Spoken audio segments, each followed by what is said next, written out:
Hello everyone and welcome back to Bitwig Studio and Music Production. This is lesson 5.32, and in this lesson we're going to look at our first technique to adding some unique flavors and characteristics to our waveforms. So as I mentioned in the last video, right now there's a lot we can do with these waveforms, but sometimes you want to add some really specific and unique flair into your sounds, and an easy way to do that is to use some of the techniques I'm going to show you in the next several videos. We're going to begin by talking about adding some white noise into your signal. And what I'm going to be doing for all of these videos, and I encourage you to do the same, is load up one of those sine wavy patches. And it can be more of a triangle wave if you want, but for the most part, we're using this specifically so we can see what's happening in the harmonic series. And as we go through these videos, we'll be able to start to pick up on some trends and see some logic to how all these different forms of distortion and other techniques we're going to use is going to impact our spectrum here.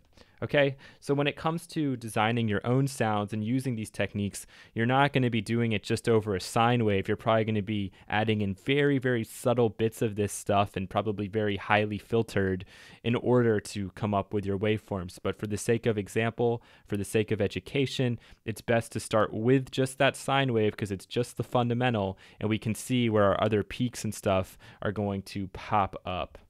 Okay, so by its definition, noise isn't pitched. This is what white noise sounds like. We all know what it sounds like. This is what it looks like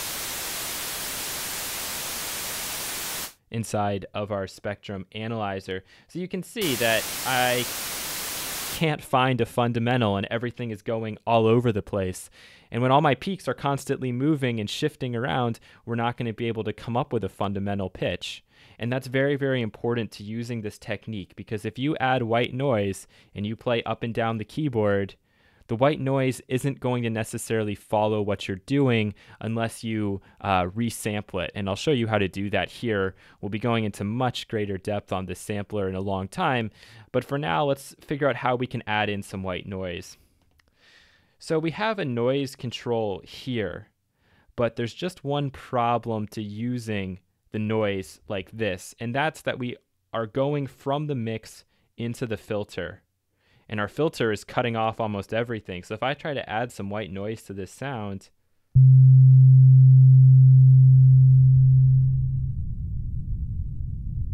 you can tell I'm really, really struggling to do so. Okay, and our noise works just like the other things that we've seen so far. It's a percentage, so it's from 0 to 100. If we go to 100%, all we're hearing is the noise. If we're at 0%, all we're hearing is our oscillators. So that's not really going to do us much good if we want to add some white noise to this sound. So what can I do to get around that? Well, I can use an instrument layer, and I'll just delete this so we can start over.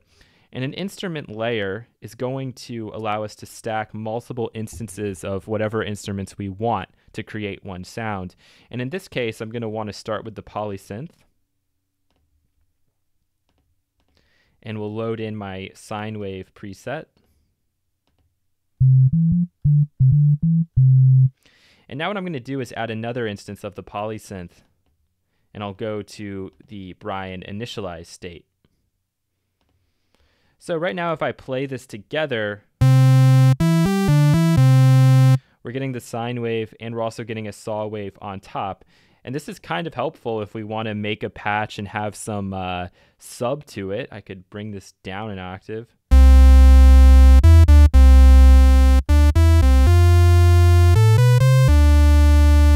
And so you can hear how that sub is working, but that's not actually what we want to do. We want to add in some white noise. We want to make this an interesting patch.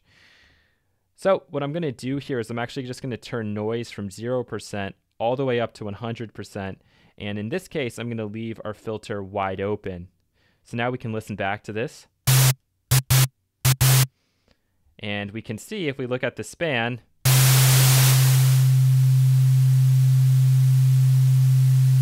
we can see where our fundamental is falling and where that one overtone is popping up. The important part about this is if I play up the keyboard,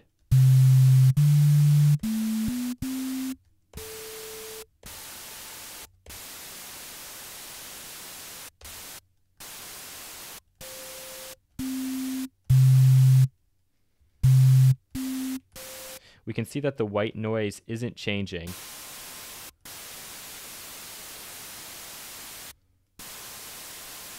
The only thing that's changing is where that fundamental is falling. And that's really important because if we're trying to play up and down the keyboard, the white noise isn't going to follow with us and it might cause some problems. So what can we do to get around that? I'll show you right now. So what I'm going to do is I'm going to enable some of these filters, and we'll actually do it the old school way since we haven't talked about using the filters inside the Polysynth yet. And I'm going to go ahead and just dial something up. We'll stay in this range, that's fine.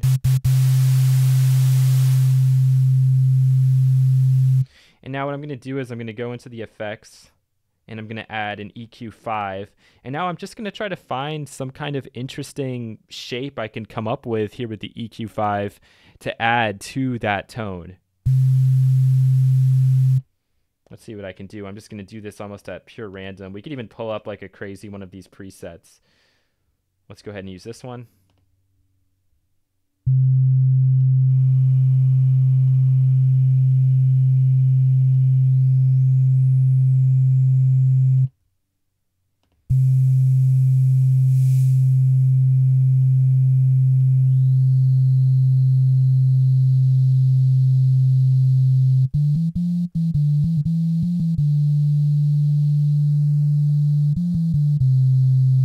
So let's say I like that for my sound.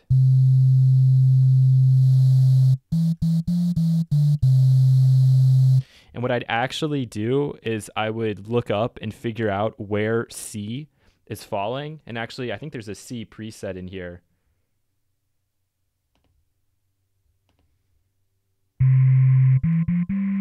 So now my white noise is actually specifically kind of tuned to the C. All right, that's great. But if I play up the keyboard and we look at our spectrum analyzer,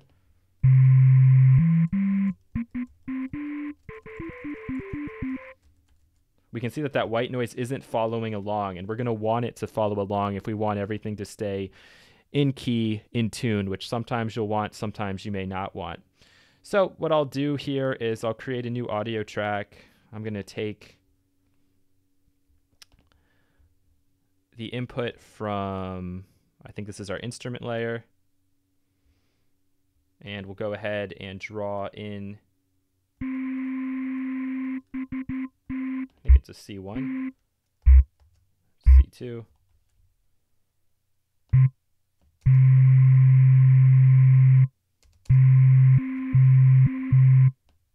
Okay, that's fine for me. And so what I'll do now is I'm going to resample this, set this one up to record. Lovely. Trim off the end. Let's create an instrument track, and we're going to turn this one into a sampler.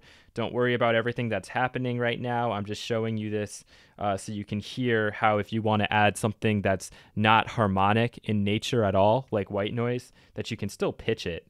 So let's find the sampler.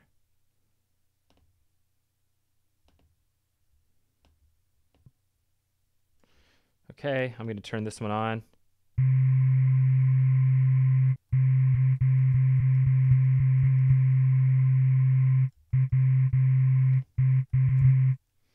Perfect. And I think we're all good. I think I'm playing a C2.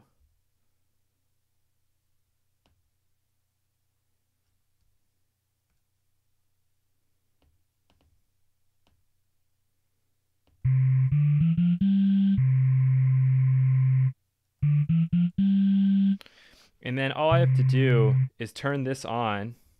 And since I played this as a C, I don't have to make any additional changes here.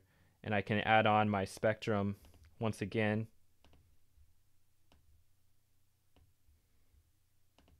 And now we'll be able to see that as I play up,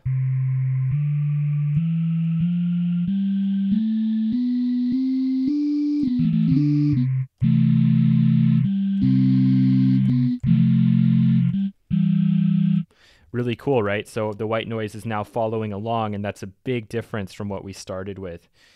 Okay, so that's just that very simple technique I thought you might be interested in.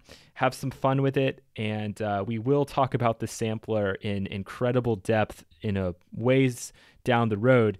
But for now, I thought that would be something that you could maybe scratch your brains with and see what you can come up with. So thank you so much for taking a listen and a watch, and you'll hear from me again in the next lesson. Take care.